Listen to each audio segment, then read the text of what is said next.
我妈扑通一声跪在了地上，哀求道：“顾衍，求你了，把名额给念念吧，她还年轻。”我爸死死拽着我老公顾衍的胳膊，老泪纵横。我们2个老的不进去了，求你让念念进去。极寒末日降临，我和老公的女兄弟周瑶同时被困在庇护所门外，而基地只剩最后一个名额。这个曾当众向我许诺此生只认你一个人，谁都比不了的男人，却对着基地管理员歇斯底里：“让周瑶进去，听见没有？让他先进去。”他连余光都没分给我们一家3口，只是一遍遍推开我爸，嘶吼着让管理员放周瑶和他那条狗进去。那个所谓的女兄弟最后带着他的狗毫发无损地走进了庇护所，铁门在我们面前轰然关上，而我和父母被永远留在了零下80度的冰天雪地里。我妈是第一个倒下的，她到死都紧紧抱着我，想用最后一丝体温捂住我的手。我爸撑到了最后，他用冻僵的手臂将我们母女圈在怀里，嘴唇乌紫，一句话都说不出来了。而我在意识消散前看见的最后一幕，是庇护所的窗户里透出的暖黄灯光和周瑶怀里那条狗欢快摇动的尾巴。再睁眼，我躺在自己的床上，窗外阳光灿烂，温度计显示气温26度，手机屏幕亮着，日期赫然是极寒末日爆发前的3个月。我猛地坐起身，浑身剧烈颤抖，前世被活活冻死的痛楚如潮水般涌来。我大口喘着粗气，指甲深深掐进了掌心。下一秒，房门被撞开了，我妈红着眼眶冲了进来，一把抱住我，浑身发抖，声音都变了调：“念念，念念，你也记得？”紧跟着，我爸大步跨进来，一向沉稳的中年男人此刻双目赤红，他伸出手臂将我和我妈一起紧紧箍在怀里，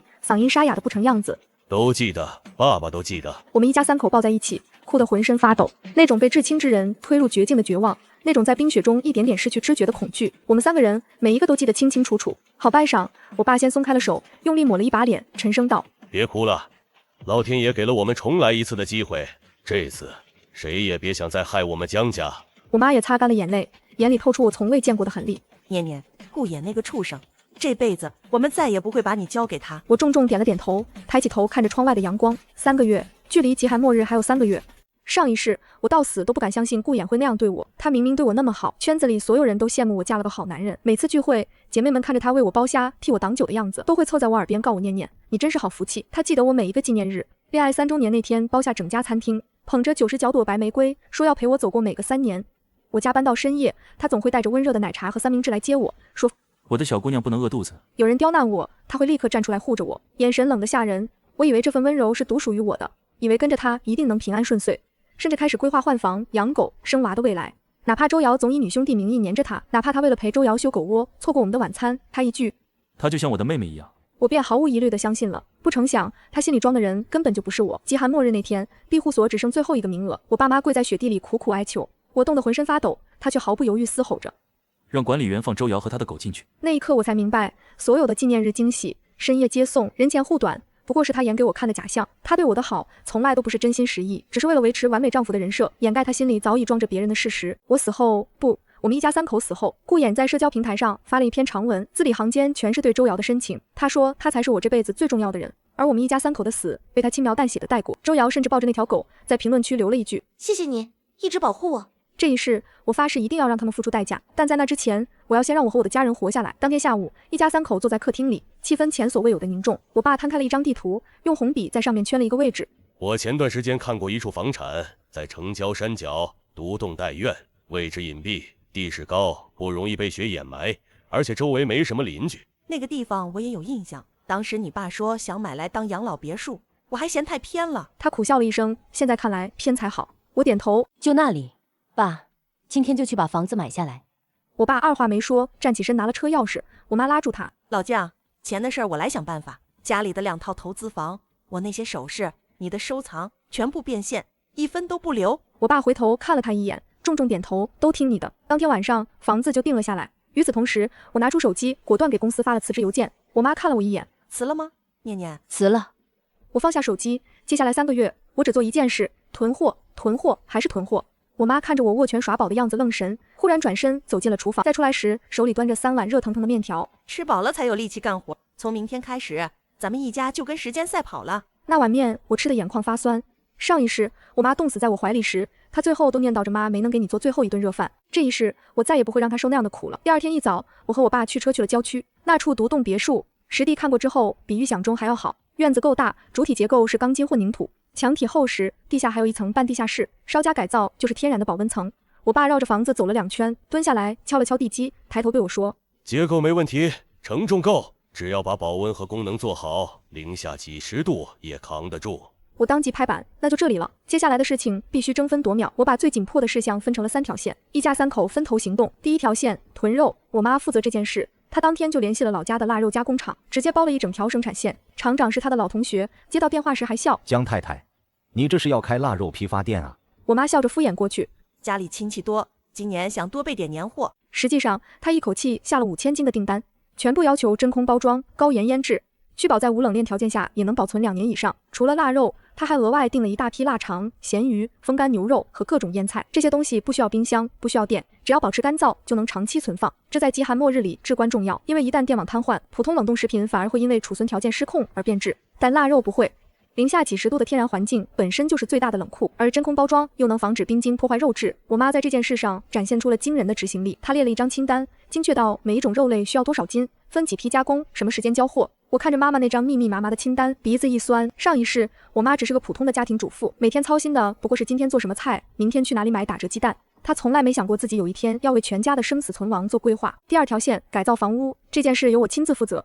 我花了一整天的时间在网上搜索施工队，最终选定了一家口碑不错的装修公司。但问题来了，我总不能直接告诉施工队，那样我会被当成疯子。我想了一夜，终于想到了一个完美的借口。第2天，我约了施工队的负责人老周来现场看房。老周是个40多岁的粗犷汉子，绕着房子看了一圈后挠了挠头：“江小姐，您这房子本身条件不错啊，要怎么改？”我笑着递上了一份详细的改造方案。老周，我打算把这里改造成一家沉浸式密室逃脱体验馆，主题是极地求生。老周接过方案翻了翻，眼睛越瞪越大：“这个工程量可不小啊。”“对，所以我愿意出双倍工钱，但有一个条件，必须在2个半月内完工。”老周犹豫了一下，又看了看方案上的报价，立刻拍了胸脯：“江小姐，您放心，保证给您做得漂漂亮亮的。”我将要改造的地方在方案上列得清清楚楚，所有窗户全部更换为3层中空加厚隔热密封窗，每一扇窗的边缘都要用航空级密封胶条封死，确保没有一丝冷气能渗透进来。墙体内外加铺3层保温层，最外层是高密度几素聚苯板，中间层是岩棉填充，最内层是铝箔反射膜，3层叠加，即便外界温度降到零下60、70度，室内依然可以维持在0上。地面全部铺设地暖管道，采用防冻液循环系统，也能切换到电加热模式。屋顶加装隔热层，并做防雪褐再加固处理，防止大雪压塌屋顶。在院子里修建一个超大型地下蓄水池，容量至少50吨。池体采用双层保温结构，防止水源冻结。蓄水池的一部分被隔出来做成鱼塘区域，用于养殖耐寒鱼类，作为长期蛋白质来源。配备2套独立的发电系统，一套太阳能板加蓄电池组，安装在屋顶朝南的位置；一套燃油发电机组，储备足够的柴油。2套系统互为备份，确保在电网彻底瘫痪后依然有电可用。围墙全部拆除重建，换成钢筋混凝土结构，高度从原来的1.8米增加到3.5米，顶部加装防攀爬倒刺。围墙外侧做斜面处理，防止暴风雪和冰雪崩塌对墙体形成冲击。大门更换为双层钢制防爆门，内侧加装电磁锁和手动锁双重保险。老周越看越兴奋，连连感叹：“江小姐，你们这个密室逃脱做的也太硬核了吧？这跟建碉堡有什么区别？”我微微一笑：“客户要的就是这种沉浸式体验吗？”老周竖起大拇指，当天就带着工人进场了。施工队进场后，我每天都泡在工地上盯着，每一道工序、每一种材料、每一个细节，我都要亲自确认，容不得半点马虎。第3条线，囤物资，这件事由我爸负责。他现在距离别墅不远的地方租下了一间废弃的大型车库，用来作为物资中转站。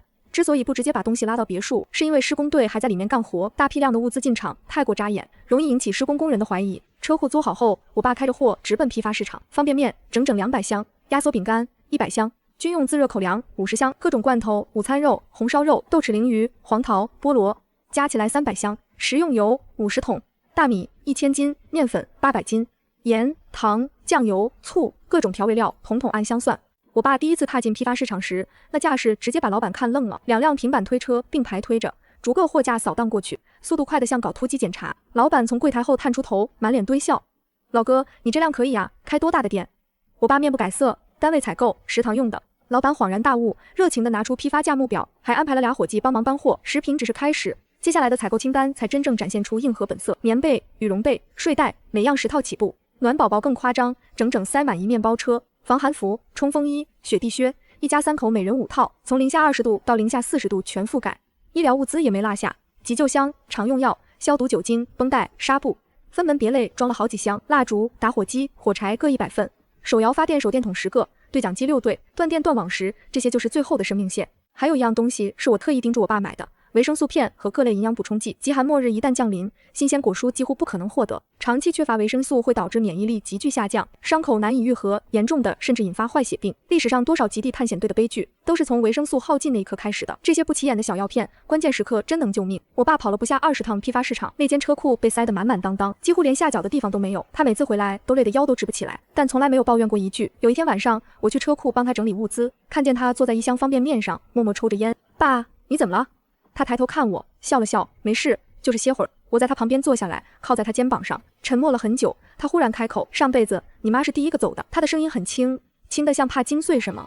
他走的时候还把衣服脱给了我，让我多撑一会儿，带着你等救援来。他猛地吸了一口烟，眼眶红了。哪有什么救援？我握住了他的手，很用力。爸，这辈子不会了。他抹了把脸，用力点了点头，将烟奔灭，站起身来。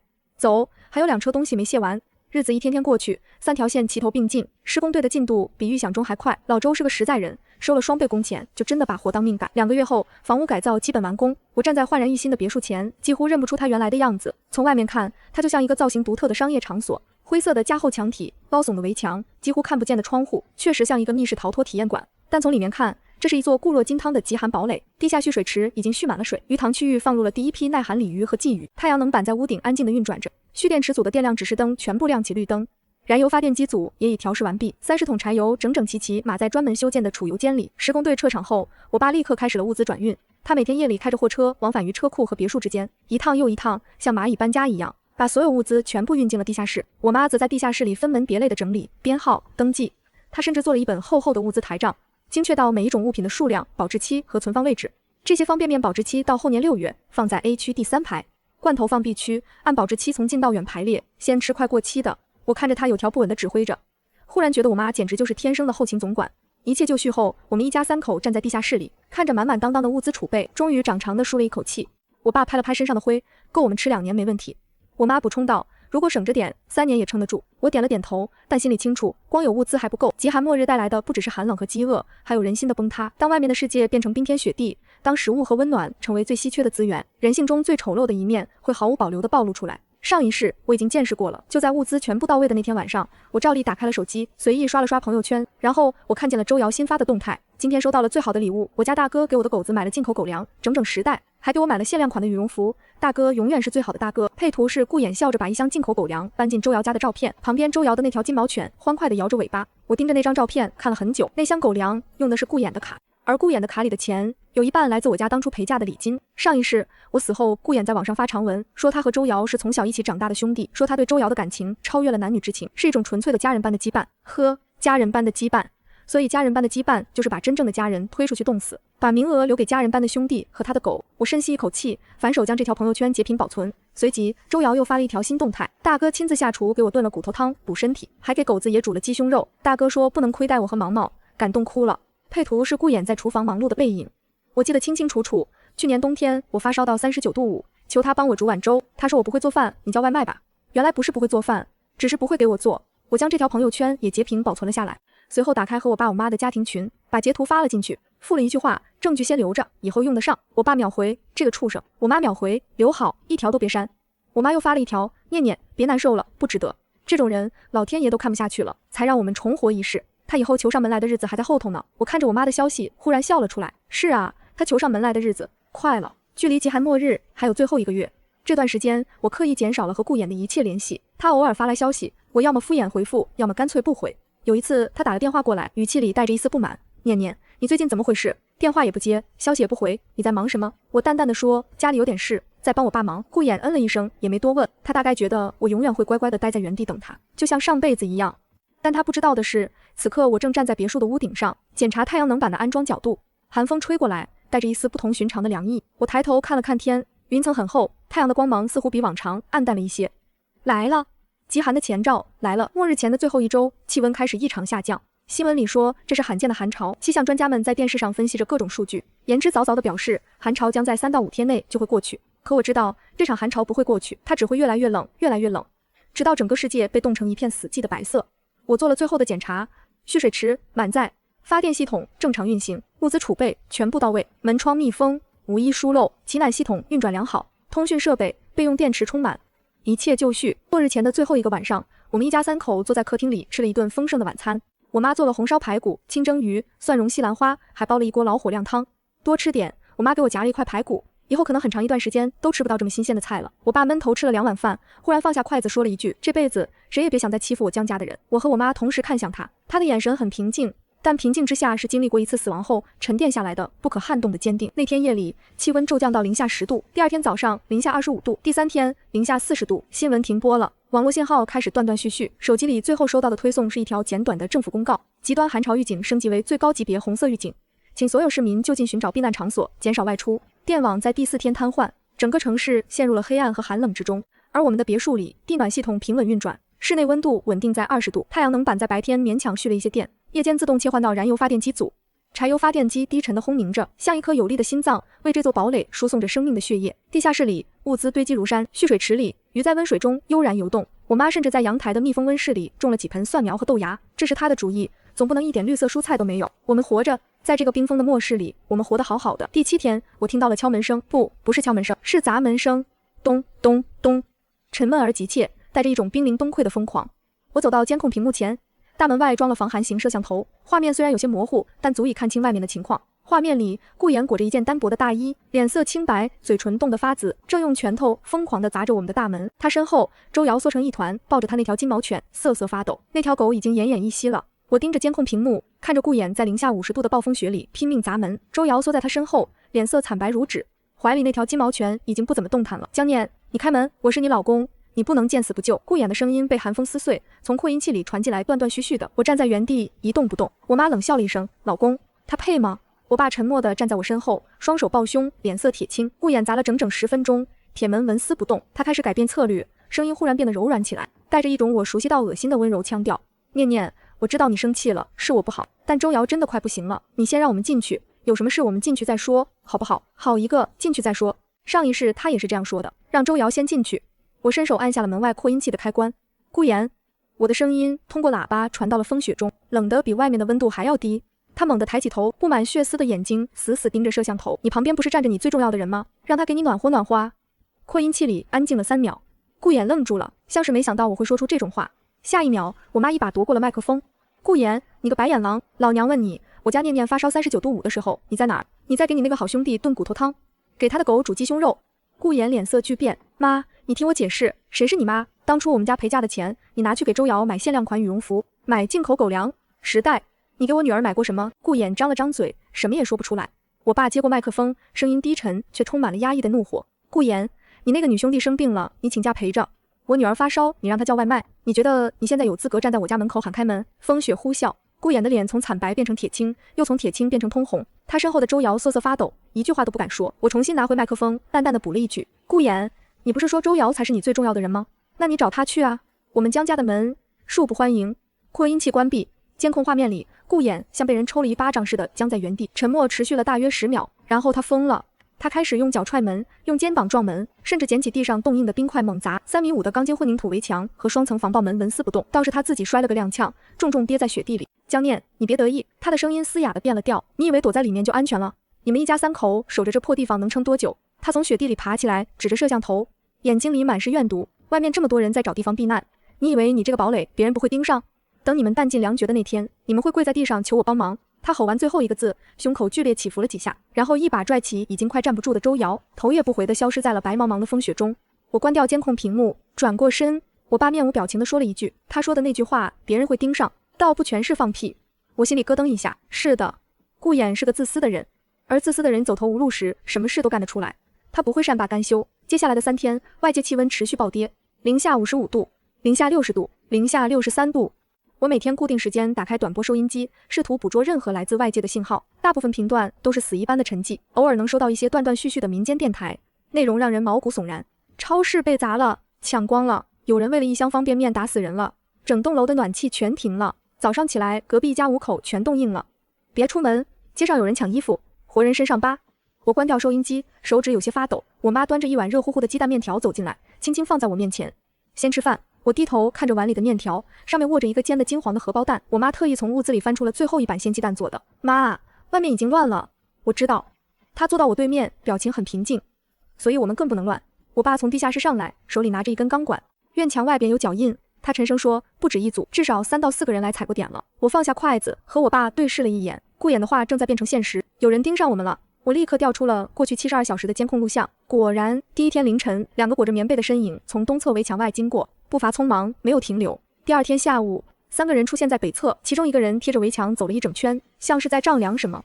第3天，也就是今天早上，4个人结伴而来，直接站在大门口，对着摄像头指指点点了，足足5分钟才离开。他们的动作越来越大胆，越来越从容。是顾衍，我咬着牙说。我妈凑过来看了一眼画面，你怎么确定？我指着第3天画面里站在最前面的那个人，看他的鞋，那双棕色的雪地靴是我去年给他买的。画面放大后，那个人的轮廓被棉衣裹得严严实实，但走路的姿态我太熟悉了，微微外八，左肩习惯性的比右肩高一点。是顾衍，他没有放弃。他不仅没有放弃，还带了人来踩点。我爸黑着脸把钢管往墙角一靠，我就知道这畜生不会善罢甘休，根本就是他自己要引人过来。一阵沉默，我深吸一口气，打开了围墙顶部的高压电网开关，指示灯亮起，发出轻微的嗡嗡声。来就来吧，我倒要看看他还能翻出什么花样。当天夜里凌晨3点，监控警报突然尖锐地响了起来，我从床上弹起来，3步并作2步冲到监控室。屏幕上的画面让我倒吸一口凉气，大门外黑压压的站满了人，不是3、5个，不是10几个，是密密麻麻的一大群，粗略一数，至少上百人。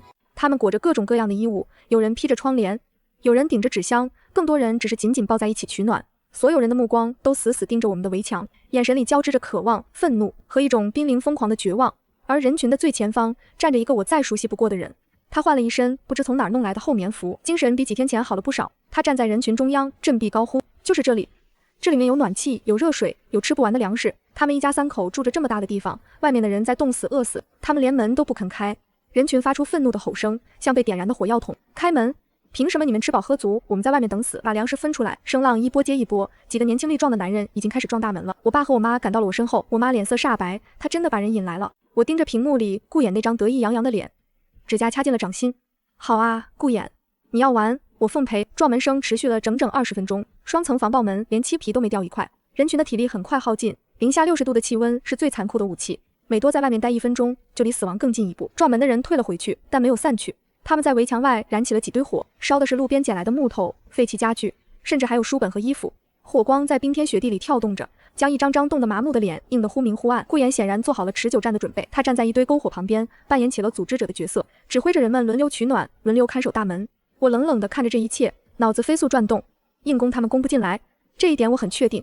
3.5米的钢筋混凝土围墙，顶部的防攀爬倒刺和高压电网，双层防爆门，这些不是血肉之躯能突破的，但他们不需要攻进来。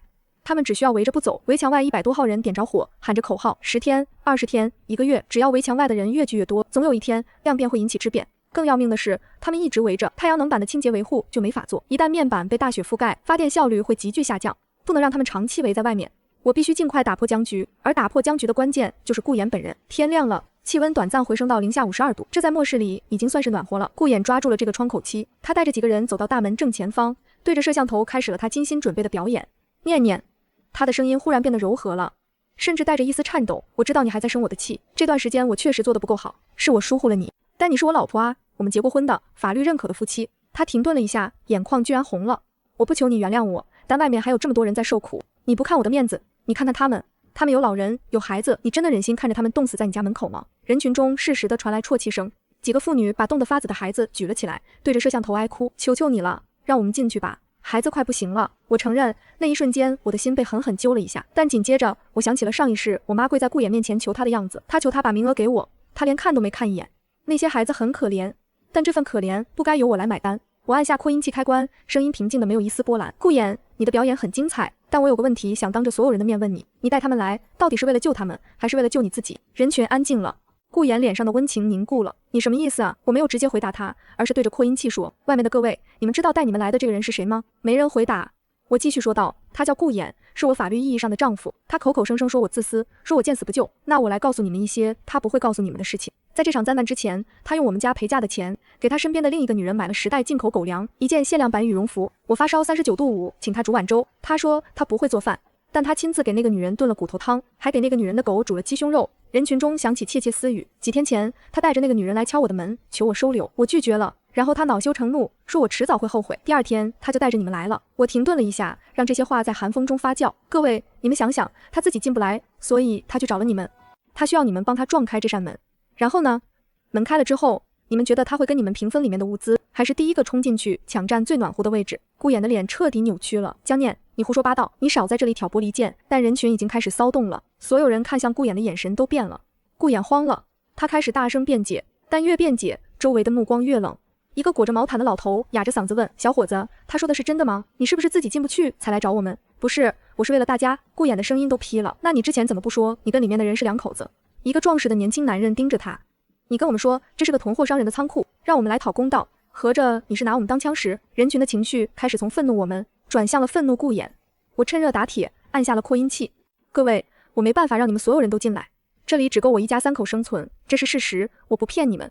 但我可以给你们指一条真正的活路。所有人都安静了下来，沿着城南方向走，大约4公里，有一个人防工程的入口，就在老旧粮站的后面。那下面是冷战时期修建的地下防空洞，面积超过3000平米，自带通风系统。最关键的是，里面有一批从未启用过的战备物资，这是我上一世在死前从一个老兵口中听到的信息。那个老兵也冻死在了庇护所外面。走4公里很难，但留在这里围着我的墙，你们一样会死。区别只在于一个有希望，一个没有。沉默。然后一个抱着孩子的女人转身走了，紧接着又一个人跟上。顾衍拼命拦着，别听他的，他在骗你们。但越来越多的人开始朝城南方向移动。顾衍看着迅速散去的人群，回头死死瞪着摄像头，嘴唇哆嗦着，说出了一句话：江念，你等着，这件事没完。然后他裹紧了棉衣，踉踉跄跄地跟着人群的方向，消失在了苍茫的白色世界里。我关掉扩音器，长长的吐出一口气。我妈走过来握住了我的手，她的手很暖。做得好，她说。我爸从身后拍了拍我的肩膀，没说话，但那一巴掌里有1000斤的分量。我看了眼监控，围墙外空无一人了，但我心里清楚，这不是结束，顾衍不会放弃，而外面的世界也只会越来越乱。我必须尽快找到下一步的出路。那台短波收音机里断断续续的官方信号，此刻再次浮现在我的脑海中。也许是时候和上面谈谈了。人群散去后的第3天，我通过无人机巡查了方圆2公里的情况，大部分难民确实朝着城南方向走了，雪地上留下了深深浅浅的脚印，延伸向远方，像一条无声的河流。但并不是所有人都走了。无人机在东侧2公里处拍到了一幕让我意外的画面，顾衍和周瑶正在雪地里厮打，没有声音，但画面足够清晰。周瑶死死抱着一个塑料袋，里面隐约能看到几块压缩饼干的包装。顾衍拼命去抢，周瑶缩成一团不撒手。那条快死的金毛犬在旁边有气无力地叫了2声，连站都站不稳。最终顾衍抢走了大半，周瑶坐在雪地里嚎啕大哭。我盯着屏幕看了几秒，忽然觉得荒诞至极，这就是当初那个超越男女之情的纯粹羁绊，一包饼干就能撕碎的羁绊。我关掉了无人机画面，转身去了地下室。不必再看了，他们的故事和我无关。但当我经过短波收音机时，忽然听见了一阵微弱的断断续续的电波声，那不是民间电台，那是军方频段。我立刻坐下来，戴上耳机，小心翼翼地调整频率。信号极其微弱，像是从很远的地方传来的，被暴风雪和电磁干扰撕成了碎片。中央指挥部，编号073基地，幸存者收容，供暖系统严重不足，请求技术支援，重复保温方案，急需。然后信号消失了，我摘下耳机，心跳加速。官方还在，不仅还在，而且正在试图建立幸存者基地，但他们缺技术，供暖系统严重不足，意味着他们的基地里在冻死人。他看完后沉默了很久，然后抬头看我：你想跟他们合作？茶油会烧完，鱼塘的鱼不够3个人长期吃，太阳能板的寿命也有限，我们需要更大的依靠。我妈从厨房探出头来，但怎么联系？信号都断了。我看了一眼角落里那台抗寒无人机，嘴角微微上扬。谁说一定要用信号？与此同时，周瑶在那场争夺饼干的厮打之后，彻底跟顾衍决裂了。他头也不回地跟着最后一批难民走了，顾衍一个人留在了雪地里。在联系官方之前，我花了2天全面升级防御。这次围攻暴露了太多隐患，太阳能板首当其冲，暴风雪一来，积雪会迅速覆盖面板，围困时根本无法外出清理。我爸用备用电热丝沿面板边缘装了一圈融雪带，通电即可自动化雪。水源也是问题，蓄水池虽然满载，但长期围困下消耗难以为继。我在院里又打了一口3比深的井，地下水不会结冰，井口做好保温便能持续取水。通讯方面，我把对讲机频率统一调成加密频道，又在围墙4角加装了定向广播喇叭，以后再有人围过来，不开门也能跟外界对话。他蹲在井口检查密封，头也不抬。你准备什么时候放无人机？今晚。他点点头，注意风向，东北风时别放，会吹偏航线。我笑了一下。我爸从不说煽情的话，但每一句都在刀刃上。当天深夜，风势减弱，我站在屋顶，将抗寒无人机放飞进漆黑的夜空。他的肌肤下绑着我熬了2个通宵写出来的文件，极寒环境下小型建筑保温改造与无土栽培可行性报告。无人机消失在风雪中，像一只孤独的鸟。我不知道它能不能飞到官方基地，但这是我唯一的筹码。无人机放出去后，整整5天没有任何回音。这5天里，气温降到了一个令人绝望的数字，零下72度。窗户外面的世界已经完全看不见了，玻璃上结了厚厚的冰花，3层中空隔热窗的最外层甚至出现了细微的裂纹。我爸紧急用密封胶加固了一遍，嘴上没说什么，但我看到他的手在发抖，不是冷的。室内依然是温暖的20度，是怕如果窗户碎了，零下72度的寒气会在几分钟内灌满整个房间。我把注意力转移到了地下室的温室上，我妈的蒜苗和豆芽已经长得郁郁葱葱，翠绿翠绿的，在 LED 植物灯的照射下生机勃勃。她甚至成功催发了一小盆韭菜，今晚吃韭菜炒鸡蛋。她拎着一把刚捡的韭菜，笑得像什么事都没发生过。我知道她在努力让家里保持正常的生活节奏，吃饭、整理物资、检查设备、种菜、睡觉，日复一日的规律是末世中最珍贵的东西。第6天凌晨，短波收音机忽然发出一阵刺耳的电流声。我从床上弹起来，冲到收音机前，一个清晰的男声从嘈杂的电波中挤了出来。呼叫报告提交方，这里是073基地指挥部，我们收到了你的无人机，请回复你的坐标。我的手剧烈地抖了起来，我深吸一口气，按下了发射键。073基地，我收到了。那边沉默了2秒，然后那个男声再次响起，语气明显急切了许多。你的报告我们已经看了，指挥部的工程组看完后连夜开了3次会，我需要确认报告中的保温方案和无土栽培技术是你的实际经验还是理论推演。实际经验。我说，我的房屋已经按照报告中的方案完成了全部改造，目前室内温度稳定在20度，地下温室正在产出蔬菜。对面又沉默了，这次沉默的时间更长，我甚至能隐约听到背景里有人在低声争论什么。大约1分钟后，另一个更沉稳的声音接了过来，我是073基地副指挥官陆征，你的报告如果属实，对我们来说意义重大。我们目前收容了超过2000名幸存者，但供暖系统只能覆盖40%的区域，每天都有人因为失温死亡。他顿了顿，似乎在斟酌措辞。我想派一支小队去你的位置实地确认。你能提供坐标吗？我没有立刻回答。我爸不知什么时候站在了我身后，轻轻按了一下我的肩膀。我明白他的意思，别急，先谈条件。陆副指挥官，我按下发射键，声音平静。坐标可以给，但在那之前，我想先跟您谈一笔交易。对面短暂的沉默了一下。你说，第一，我和我的家人保持完全独立，不接受征用、收编或任何形式的强制迁移。第二，我以技术顾问的身份参与基地建设，但我的方案和技术归属权属于我个人。第三，作为合作回报，我们一家享有你们基地的最高级别庇护权，包括但不限于优先获取医疗资源、通讯权限和紧急撤离保障。说完这3条，我松开了发射键，耳机里安静了很久。我能想象对面那个叫陆征的副指挥官此刻的表情，大概没想到在这个末世里，一个平民会用如此冷静的语气跟军方谈条件。大约2分钟后，他的声音重新传来。你的第1条和第3条我可以做主，但第2条涉及技术归属权的问题，需要上报指挥部审批。可以，但我需要在24小时内得到答复。为什么是24小时？我看了一眼窗外呼啸的暴风雪，因为按照目前的降温速度，再过3天，你们基地的供暖覆盖率会从40%降到20%，到时候来找我谈的就不是你了，是你们的总指挥。对面彻底安静了。12个小时后，短波收音机再次响起，这一次开口的是一个更有威严的声音，这里是073基地总指挥，你的条件我们全部接受。坐标发出去的第2天下午，一阵沉闷的引擎声传来。监控画面里，一辆白色迷彩装甲运兵车正在其腰深的积雪中艰难驶来，车顶旗帜被暴风扯得猎猎响，隐约可辨073应急基地的徽标。我站在大门内侧，深吸3口气。这是我第一次与官方面对面，验牌的时刻到了。装甲车停稳，跳下3名武装士兵和一个穿军大衣、面容冷峻的中年男人。他对着摄像头举起通讯器。我是陆征。我开了门。陆征踏进院子时脚步微顿，他显然注意到了围墙的厚度、大门的规格，以及雪下半路的太阳能控制箱、柴油发电机、排气管和蓄水池保温盖。这些都是你设计的，方案是我做的，施工请的专业团队。他没再多问，示意我带他进屋。走进地下室，看到满墙物资、恒温运行的鱼塘， LED 灯下翠绿的蔬菜温室。这个全程铁板脸的军人第一次露出震惊神色。你们一家3口3个月内建了这些？我点头。他沉默了10秒，语气骤变。我需要你去一趟基地，亲眼看看我们面临的问题。我没有立刻答应。我去可以，但我父母留在家里。如果我在基地期间，你们的人动我家1根手指头，合作立刻终止。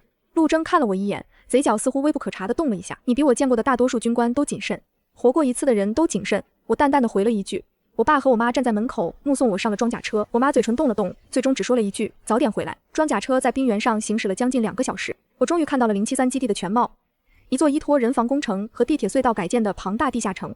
但庞大并不意味着完善，通道里挤满了人，空气浑浊，到处弥漫着汗味、霉味和消毒水的气味。很多区域没有供暖，人们裹着各种衣物挤在一起取暖，脸上是麻木的半死不活的表情。一个中年女人抱着孩子蜷缩在墙角，嘴唇发紫，眼神空洞。我的脚步慢了下来，陆征走在前面，头也没回地说，这还是条件最好的 A 区，B 区和西区的温度只有零下5度，上周 C 区冻死了37个人。我攥紧了拳头，这就是末世的真相。有人在堡垒里吃韭菜炒蛋，有人在地下通道里冻成冰雕，而我手里的技术可能是连接2个世界的桥。带我去看你们的供暖系统，所有的073基地的供暖系统，4个字，千疮百孔。陆征带我走遍了3个主要供暖机房，情况比预想的更糟。1号机房用的是老旧燃煤锅炉，效率极低，管道保温几乎为0，热水到达居住区时温度已降了大半。2号机房更离谱，用柴油发电机带电暖气供暖，功率远远不够，还在飞速消耗本就不多的柴油储备。3号机房已经瘫痪，主管道冻裂爆管，至今未修。你们的问题不是没有热源。我蹲在3号机房报管处看了几分钟后站起来，是保温太差，热量全浪费了。我掏出笔和纸，靠着冰冷的墙壁画起图来。管道外包3层，极速板、岩棉、铝箔反射膜，热循环改成闭环回路，回水也要保温，不能有任何裸露管道。陆征盯着图纸，眉头紧锁，不是质疑，是在心算改造量。材料从哪找？我抬头看他，嘴角微勾。这就是您需要我的第2个原因。城东工业区建材仓库，整整3个仓库的保温板和岩棉卷材还没被任何人发现。他瞳孔猛缩，你怎么知道？我收起笔，转身往外走，只留下一句：合作愉快的前提，不该问的别问。我在073基地待了整整3天，3天里我几乎没合过眼。陆征派了一支20人的工程兵小队，全程配合我。我一边画图一边指挥，将3个机房的供暖管道全部按照我的方案进行了改造。最关键的是3号机房的爆管修复。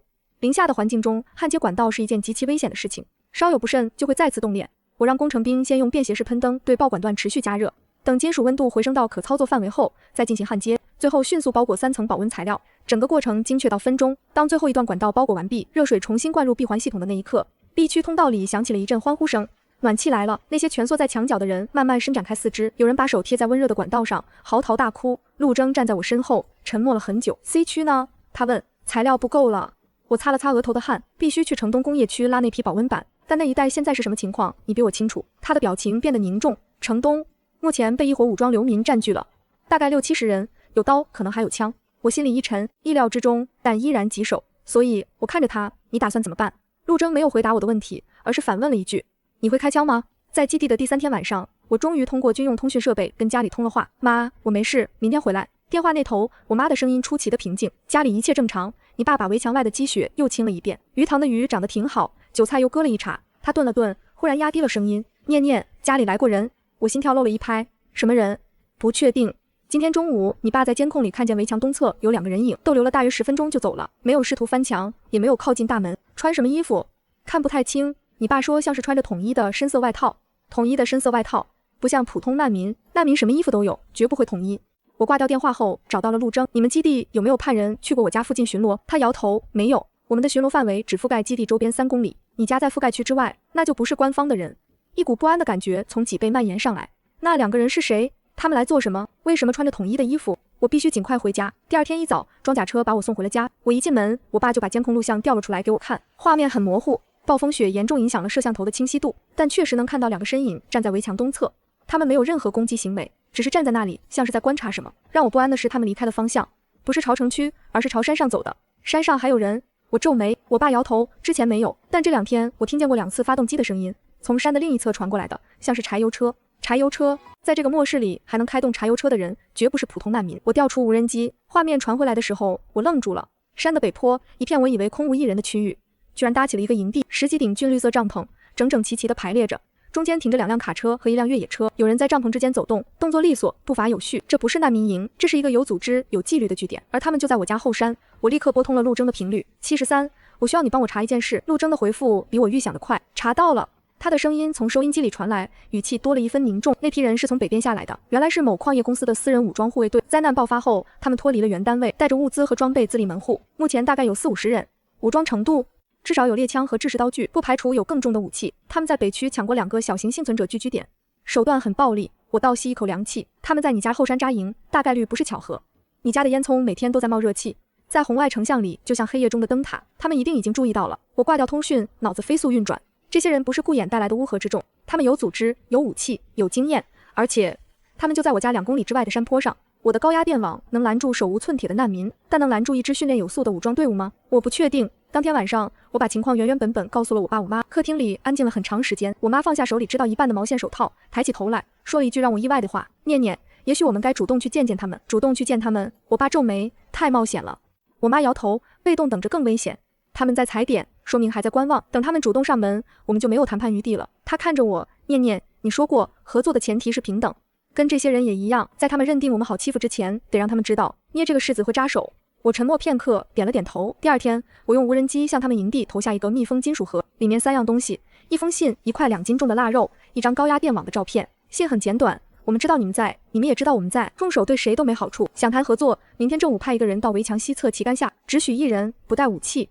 否则你们会知道高压电网通电是什么感觉。落款1个字，将。无人机飞回后，我站在屋顶盯着后山方向，那边的营地似乎起了一阵骚动，随后又归于平静。第2天正午，我趴在监控前，心跳如擂鼓。12点整，摄像头里出现一个人影，只有一个人，双手空空。他30出头，短发，面容冷硬，穿着洗白的军绿棉衣，站在旗杆下纹丝不动，像暴风雪中扎根的树。我开口：“你是谁？”秦叔，营地负责人。他的声音被风削得很薄，但每个字都清晰如刀刻。多少人？43个。能战斗的28，剩下是伤员和技术工。他比我想象中坦诚。你想谈什么？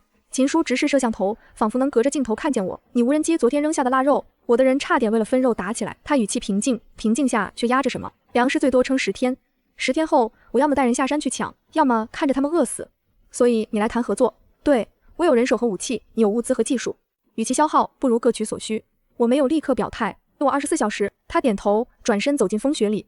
我关掉喇叭，转过身，爸妈站在身后。我妈说这个女人不简单。我爸补了句更关键的，但她的话有多少是真的，还得验证。她说的对，末世里最稀缺的东西不是食物，不是温暖，是信任。我用了整整24小时来做一件事，用无人机反复侦查秦叔的营地。我需要验证他说的每一个细节。43个人，无人机在营地上空悬停了20分钟。我一个一个数，总共数到了41个可辨认的人影。有2顶帐篷，始终没有人出入。合理推测里面是无法活动的伤员。数字对得上。28个能战斗的，从体型和行动方式来判断，确实有将近30个人看起来身体状况较好，其余的明显行动迟缓或需要搀扶。粮食只够10天，这个最难验证。但我注意到一个细节，他们的伙食帐篷里只有1口锅在冒热气。按43个人的量来算，1口锅只能说明食材极度紧缺，恐怕根本做不到每人每顿都吃饱。最关键的发现是，他的营地里确实有武器，但并不像陆征说的那么夸张。我只看到了几把猎枪和一些长刀，没有发现重型武器。帐篷之间挖了排水沟，卡车围成了半圆形防风墙。甚至有人在积雪较少的地方搭了一个简易的物资架。这不是一群只知道烧杀抢掠的暴徒，这是一个有规矩的团队。24小时后，我再次打开了对讲喇叭：“秦叔，出来谈。”3分钟后，他出现在旗杆下。这一次，我打开了围墙上的小门。秦叔走进院子的时候，目光扫过了每一个角落，但脚步没有停顿。我在客厅里见了他。我妈泡了一壶热茶，在零下70度的末世里，一杯热茶已经算是奢侈品了。秦叔端起茶杯的手微微抖了一下，但他很快稳住了，抿了一口后放下杯子，直入主题。我的条件，他说，我提供人力、巡逻、搬运、建造，什么都能干。作为交换，你为我的43个人提供基本口粮。我没有立刻接话，而是看着他。还有呢？他抬起眼皮，你想听什么？你在北区抢过2个聚居点。我的语气不带任何感情色彩。怎么保证你不会抢我的？空气凝固了2秒，秦叔放下茶杯，声音没有任何波动。那2个聚居点的头目，一个在用女人换物资，另一个把老人和孩子赶出去冻死来节省粮食。他看着我的眼睛，我抢的是那种人，不是你这种人。我和他对视了很久，最终我站起身来，伸出了手。合作的事可以谈，但我要加一条，你的人要接受073官方基地的编制协调。我已经和官方建立了合作关系，你们加入进来，对大家都有好处。秦叔的瞳孔微微收缩，他没有立刻握手，而是问了一句：“你跟官方合作了？”沉默了5秒，他握上了我的手，力道很重。合作敲定后的第3天，一件意想不到的事打破了短暂的平静。那天下午，秦叔的人在后山巡逻时，发现了一个奄奄一息的男人，倒在距离我家围墙不到500米的雪地里。他们把人拖回了营地，灌了热水，勉强救了回来。秦叔通过对讲机通知了我，你最好来看一眼。他的声音有些古怪，这个人嘴里一直在念叨你的名字。我心里咯噔了一下，裹上防寒服，赶到了秦叔的营地。帐篷里弥漫着一股难闻的气味，汗臭、冻疮溃烂的腐味和久未洗澡的酸臭混在一起。地上躺着的男人瘦得脱了相，脸色灰败，嘴唇干裂出血，手指和脚趾有明显的冻伤坏死痕迹。但我还是一眼认出了他。不眼，他睁开眼看见我的瞬间，那双浑浊的眼睛突然迸发出一种近乎疯狂的光。他张开干裂的嘴巴，发出嘶哑的声音：“念念，我就知道你不会不管我的。”我低头看着他，面无表情。身后，秦叔轻声问了一句：“你认识他？”认识，我说。我蹲下身与顾衍平视。顾衍，你是怎么找到这里的？他咧开嘴，露出一个自以为讨好的笑容，声音虚弱，却透着一股阴寒。我一直都知道你在这里，我没有告诉别人。念念，我是专门来找你的。谎话，他上次带了100多人来围攻我的事，我还历历在目。你那个女兄弟呢？他的笑容僵住了，沉默了几秒，他别开了视线。他走了，2个字，轻飘飘的，像雪花一样，没有重量。我站起身来，转向秦叔，给他半天时间恢复体力，然后让他离开。顾衍的脸瞬间惨白，念念，你不能！我已经转身走出了帐篷，身后传来他撕心裂肺的喊声，被呼啸的风雪一点一点吞没。秦叔追了上来，你确定要赶他走？他的语气没有质疑，只是确认。外面零下70度，他那个身体状况出去基本就是个死。我停下脚步，背对着他，风雪扑面而来，冷得像刀割。秦叔，我问你，如果有一个人在你最需要帮助的时候把你推开，把活命的机会给了别人，你会怎么做？他没有回答。他不是第一次了。我转过身，上次那100多号人围我家就是他带来的。他散播我家有物资的消息，引人来围攻，自己躲在后面等着捡便宜。现在那些人散了，他自己混不下去了，又跑回来装可怜。我看着秦叔的眼睛，这种人你留在营地里，你放心吗？秦叔沉默了2秒，然后点了点头。明白了。天亮之前让他走。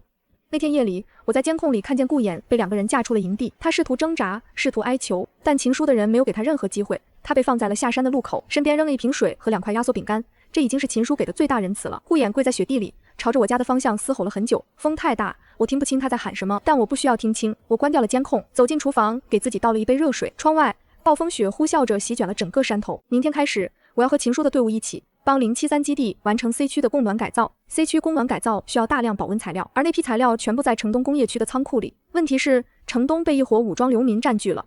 陆征调了一支12人的武装小队，秦树派了8个最能打的老兵，加上我，总共21个人，分成2辆装甲车，在一个风雪稍歇的凌晨出发了。我不负责战斗，我的任务是到了仓库之后，快速辨别哪些材料能用，哪些已经被冻坏了，然后指挥装车。装甲车碾过齐膝的积雪，发出沉闷的嘎吱声。车厢里所有人都沉默着，只有柴油引擎的轰鸣声在耳边回荡。2个小时后，城东工业区的轮廓出现在了风雪中。陆征举起望远镜看了30秒，然后放下来，脸色很不好看。情况有变，他低声说，仓库外面至少有30个人，比情报上多了1倍。我凑过去看了一眼，仓库大门前燃着几堆篝火，武装流民三三两两的围坐着，有人手里明晃晃的提着砍刀。秦叔从后座探过头来，声音冷静的像在说天气，正面强攻不划算，绕后面有没有路？仓库背面是断崖，没路。车厢里陷入了沉默，我盯着仓库的布局看了一会儿，忽然注意到了一个细节。等一下，我指着仓库西侧一根被积雪压弯的排水管，那根管子通向哪里？那根排水管通向仓库内部的地下排水渠，管径不大，但足够一个人侧身爬进去。计划迅速成型，陆征带大部队在正面制造动静，吸引火力。秦叔带3个人从排水管潜入仓库内部，打开后门。我带剩余的人从后门突入，直接装车。你确定那根管子没有被冻住？不确定，但排水管的出口朝下，热气上升，冷气下沉，内部结冰的概率比水平管道低得多，值得赌。秦叔二话没说，拎起一根铁棍就下了车。行动在15分钟后展开。陆征的装甲车轰着油门，直接撞翻了仓库前的路障，车载喇叭发出震耳欲聋的警报声，所有人都涌向正面。与此同时，秦叔带着3个人消失在了仓库西侧的阴影中。我蹲在第2辆装甲车里，死死盯着对讲机。5分钟，10分钟，对讲机里忽然传来秦叔压低的声音，2个字：开了。后门打开的一瞬间，我带着8个人冲了进去。仓库里的场景让我短暂的愣了一下，3个巨大的货架上整整齐齐的码着成千上万卷岩棉。极速板和铝箔反射膜数量比我预估的还要多出至少3成。别愣着，装车！我压着声音喊。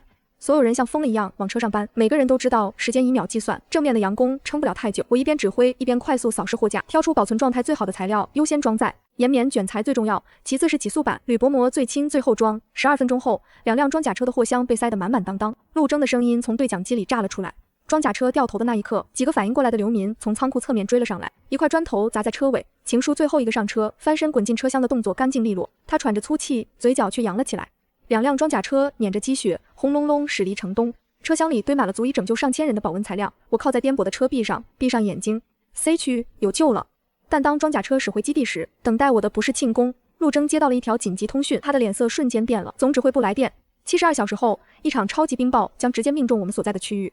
预计风速超过每小时200公里，气温可能降至零下90度。零下90度，我的血都凉了半截。72小时，我从来没觉得时间可以这么少又这么重。陆征立刻启动了基地的最高级别应急预案，所有非必要活动全部停止，全员进入战时状态。我的任务只有一个，在冰雹到来之前完成 C 区的保温改造。来得及吗？陆征问我，眼睛布满血丝。我看了一眼 C 区的面积和刚运回来的材料量，咬着牙说了2个字：必须。接下来的60个小时是我这2辈子加起来最漫长的60个小时。秦叔调了全部28个能动的人投入施工。陆征从基地抽了50名志愿者，加上原有的工程兵小队，将近100个人，在 C 区的通道里没日没夜的干。我站在最前面，嗓子喊哑了，就用手势指挥。管道包保温层，墙面贴极速板，天花板钉铝箔膜，每一个步骤我都亲自示范，然后让人复制到整个区域。我妈通过对讲机得知了情况，二话没说，让我爸开车把家里储备的100升备用柴油送到了基地。应急用，我爸只说了这3个字。第70小时，最后一段管道的保温层合拢，我瘫坐在地上，浑身湿透，手指因为长时间握工具而僵硬的无法弯曲。C 区的供暖系统缓缓启动，热水涌入管道的那一刻，整个通道里响起了哭声，是那种劫后余生的、压抑了太久的、终于爆发出来的哭声。2小时后，冰雹到了，冰雹的威力超出了所有人的想象。整个世界像被塞进了一台巨型搅拌机，狂风裹着冰晶，以每小时230公里的速度横扫一切，能见度降到0，所有暴露在外的物体在几分钟内就被冻成冰雕。基地内部剧烈震动，像地震一样，头顶的混凝土结构发出令人牙酸的嘎吱声，灰尘簌簌往下掉，有人尖叫，有人哭喊，有人抱着头蹲在角落里瑟瑟发抖。但供暖系统没有垮，那些赶在最后一刻包好的保温层像铠甲一样护住了每一段管道，热水在闭环系统中顽强地循环着 A 区、B 区、C 区。3个区域的温度都稳定在5度以上，不暖和，但不会冻死人。冰雹持续了整整3天，3天里我一直待在基地，守在供暖机房旁边，随时准备处理突发故障。秦书的人轮流巡逻通道，维持秩序。陆征坐在指挥室里，眼睛几乎没合过。第3天夜里，风声终于开始减弱。当一切归于平静后，陆征通过广播宣布了一个数字。冰雹期间，073基地无一人死亡，整个基地沸腾了。而陆征关掉广播后，转过头对我说了一句话：总指挥部决定授予你们一家最高级别永久庇护勋章。另外，总指挥想亲自见你。总指挥是通过加密视频通话见的我，屏幕里是一个头发花白的老人，穿着军装，面容疲惫，但目光锐利。他看了我很久，然后开口，声音沙哑：小江，你知道你这次救了多少人吗？我摇了摇头。C 区732人。如果不是你的方案，冰雹一来，这700多人一个都活不了。我张了张嘴，想说点什么，但喉咙突然堵住了。732个人，上一世我连自己都没救成，这一世我救了732个人。总指挥没有再说什么煽情的话，他只是从抽屉里拿出一枚巴掌大的金属徽章，对着镜头举了起来。最高级别永久庇护勋章。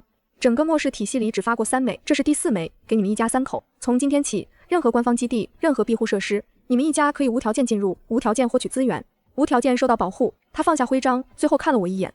小江，末世还很长，但有你这样的人在，我觉得我们能撑过去。屏幕黑了，我坐在通讯室里发了很久的呆，然后我拿起对讲机拨通了家里的频率。妈，我们拿到勋章了，声音有点抖。电话那头安静了2秒，然后我妈哭了。冰雹过后的第5天，秦书的巡逻队在基地外围发现了一批新的流民，大约20几个人从北边盘山而来，冻得像一群行走的冰柱。基地按照程序进行了收容和登记，登记名单送到我手上的时候，一个名字跳进了我的视线，周瑶，他还活着。我去了收容区，周瑶蜷缩在角落的行军床上，整个人瘦的只剩一副骨架。他的脸上布满了冻疮溃烂后留下的疤痕，左手的3根手指已经截掉了，冻伤坏死，不截就会感染致命。他看见我的那一刻，眼睛猛地睁大了。江念，我站在他面前，低头看着他。曾经那个在朋友圈里炫耀进口狗粮和限量羽绒服的女人，此刻像一只被碾碎的虫子。你的狗呢？我问。他的嘴唇哆嗦了一下，眼泪无声地滚了下来。冻死了，第1周就冻死了。我没有说话。他忽然抓住了我的衣角，声音颤抖的几乎听不清。江念，对不起，我以前不该。我低头看着他的手，残缺的布满冻疮的手，然后我轻轻把衣角从他手里抽了出来。你的道歉我收到了。我转身离开了收容区，身后没有传来哭声，也许他已经连哭的力气都没有了。周瑶的故事在这里画上了句号，但还有一个人的结局尚未到来。冰雹过后的第10天，我乘坐装甲车前往基地的外围劳工区视察，这是官方新设立的区域，收容了大批流民，以劳动换取食物和庇护。装甲车缓缓驶过劳工营的大门时，我透过车窗看见了排着长队等待领取工具的人群，他们面黄肌瘦，眼神麻木，裹着各种破烂的衣物，像是从地狱里爬出来的幽灵。突然，队伍中一个人猛地冲了出来，他穿着一件已经看不出原色的破棉衣，头发结成一团一团的脏辫，脸上的冻疮结了黑色的痂，但那双眼睛，那双布满血丝的、疯狂的、带着不甘与嫉妒的眼睛，我永远不会认错。顾言，他疯了一样撞过来，被2个守卫一把按住。放开我，那是我老婆，我是她老公。他嘶吼着，声音嘶哑的像锈了的铁。守卫看了我一眼，我摇了摇头。顾衍被摁在地上，脸贴着冰冷的泥地，他拼命扭头看着我，眼泪和鼻涕混在一起，从冻裂的皮肤上淌下来。念念，求你了，带我走，我错了，我什么都愿意做，让我给你当牛做马都行。装甲车的窗户缓缓升起，我最后看了他一眼，那个曾经笑着说周瑶才是我最重要的人的男人，此刻趴在零下60度的泥地里，哭得像一条被遗弃的狗。车窗关上了，开车，装甲车碾过冰雪，平稳地驶离了劳工营。我靠在座椅上，闭上了眼睛。极寒末日的第1年，在所有人的咬牙坚持中，终于走到了尽头。第367天的早晨，我站在别墅的屋顶上例行检查太阳能板时，忽然注意到一个细微的变化。阳光不是那种被厚重云层过滤后苍白无力的光，而是真正的带着温度的金色的阳光。它从云层的裂缝中穿透下来，落在积雪上，折射出刺眼的光芒。我站在原地一动不动地看了很久，然后我低头看了一眼温度计，零下41度，昨天是零下45度，前天是零下48度，再升，温度在缓慢的但确确实实的回升。我拿起对讲机，手指颤抖着拨通了073基地的频率。陆征，你们那边的气温数据，我知道。他的声音里有一种我从未听过的东西，像是被压了太久的弹簧终于松开了。总指挥部刚刚发来通报，全球气温监测显示极寒峰值已过，正在进入缓慢回升期。他停顿了一下，江念，我们撑过来了。我蹲在屋顶上，对讲机贴着耳朵，忽然就笑了，笑着笑着，眼泪落了下来，砸在积雪上，融出一个微小的凹痕。春天虽然还很远很远，但它确实在来的路上了。极寒末日第500天，气温回升到了零下12度，积雪开始融化，露出了地面上斑驳的泥土和枯黄的草根。有人在基地外围看见了一只野兔，瘦骨嶙峋的，脏兮兮的，但活生生的。那只兔子被目击的消息传遍了整个基地，所有人都跑出来看，像是看到了神迹。073基地已经从最初的2000人扩展到了7000多人 ，C 区变成了最大的居住区 ，D 区改建成了种植中心 ，A 区是指挥和医疗中枢。秦叔的队伍被正式编入了基地安保体系，他本人升任了外围防务主管。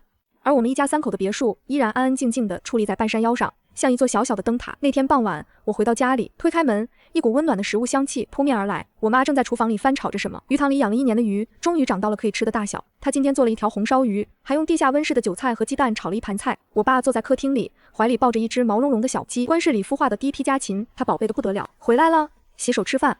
我换了鞋，洗了手，坐到饭桌前，桌上整整齐齐3副碗筷，3杯冒着热气的茶，白雾袅袅的在暖黄灯光里散开。红烧鱼炸得金黄酥脆，浇上酱汁还在滋滋响，韭菜炒蛋翠绿喷香，蛋花蓬松饱满。旁边一小碟白嫩豆腐，是我妈一早用自家黄豆磨出来的，淋了香油，撒了葱花。不是什么大菜，简简单单，可热气腾腾摆在眼前，整个屋子都是暖的。我夹了一块鱼肉放进嘴里，外酥里嫩，鲜美的味道在舌尖化开，咸淡刚好，是记忆里从没变过的味道。窗外，夕阳余晖穿透云层，在融化的雪面上铺开一片金色的光，远处城市的轮廓线在暮色中若隐若现，高低错落的建筑像一幅被损坏过，又正在一笔一笔慢慢修复的画。我放下筷子，认真看着对面的2个人。爸妈，我说谢谢你们。我爸端起茶杯嘬了一口，眼睛看着别处，假装什么都没听见，但耳朵尖悄悄红了，握杯的手也顿了一下。